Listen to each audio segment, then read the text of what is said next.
कंधमाल संसदीय क्षेत्र अंतर्गत दसपल्ला ठारे आज जिला स्तरीय विकास धारा ओडिशा सारा कार्यक्रम महासमारोह आयोजित हो जाएगी। कार्यक्रम में मुख्य अतिथि भाव जोगदे कंधमाल सांसद श्री सुकांत कुमार पाणिग्राही उपस्थित जनसाधारण को उद्बोधन देते।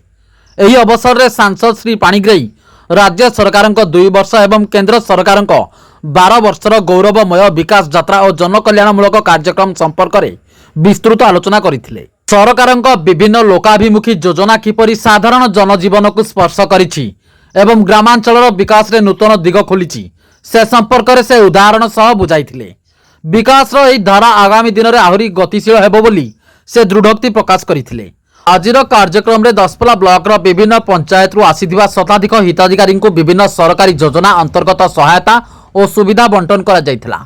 दसपल्ला वीडियो शरद कुमार मल्लिक प्रत्यक्ष तत्वावधान में आयोजित यह कार्यक्रम में अन्य मानक मध्य दसपल्ला तहसीलदार श्री स्मृतिरंजन शतपथी, थाना अधिकारी विनय रंजन परिडा, पूर्वतन विधायक श्री पूर्णचंद्र नायक, दसपल्ला विज्ञापित अंचल परिषद अध्यक्षा पूनम प्रियदर्शनी समेत जनप्रतिनिधि, विभागीय अधिकारी और मान्यगण्य व्यक्ति उपस्थित थे। दसपल्ला रंजन कुमार दास रिपोर्ट, उत्सर्ग न्यूज। आज ब्लॉक स्तरीय विकास धारा ओडिशा सारा कार्यक्रम आज दसपल्ला ब्लॉक रे पालित करामर पंचायत स्तर आरंभ होकर ब्लॉक स्तर में पहुंची आज लास्ट उद्यापन दिवस। ये उत्सव में आमर सरकार 2 वर्ष पूर्ति और भारत सरकार 12 वर्ष पूर्ति जो सब कार्य कर जनहितकर कार्य आज लोक मानक जन दिगला। शिक्षा, स्वास्थ्य, पानीय जल, गमनागमन विषय में लोक सब रास्ता घाट आम अवगत करेलु। अंत्योदय योजना, अन्नपूर्णा कार्ड योजना और आयुष्मान कार्ड, बंधन कार्ड सब आज बंटन कराला।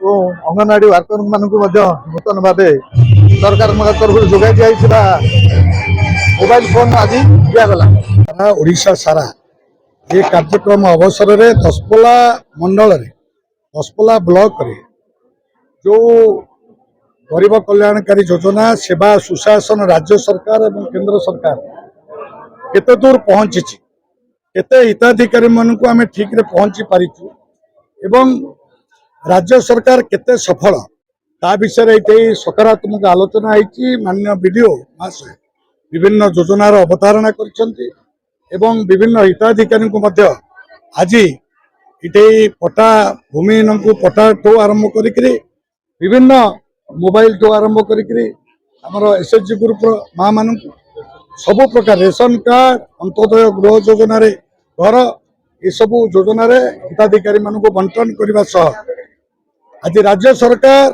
एक प्रकार मेसेज दौरान जे आम 2 वर्ष शासन में कौन करूँ तार ऑडिट आम लोकों पाखे उपस्थापन करूँ।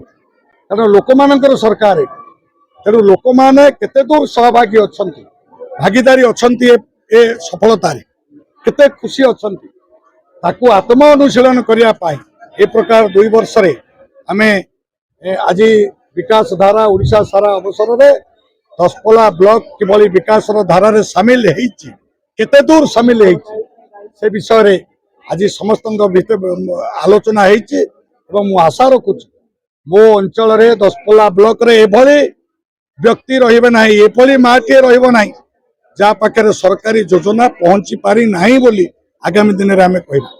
समस्त पाखे प्रत्येक गरीब पाखे सब प्रकार कल्याणकारी योजना पहुंचबो, माटी पाखे पहुंचबो, युवक पाखे पहुंचबो, कृषक पाखे तार प्राप्य पहुंचबो। पीएम किसान ठू आरंभ करी धान 3100 टंका किणवा पर्यंत सब प्रकार बेनिफिट जहाँ सरकार दौरान मो अंचल गरीब चाषी ठू, महिला ठू, युवक ठू समस्त किभली उपकृत हेबे से निश्चित भाव में आज कार्यक्रम गोटे आगे आमको दिशा निर्देश करुचे। आम आगे को बढ़िया दसपल्ला अंचल को विकास धारा सामिल कर।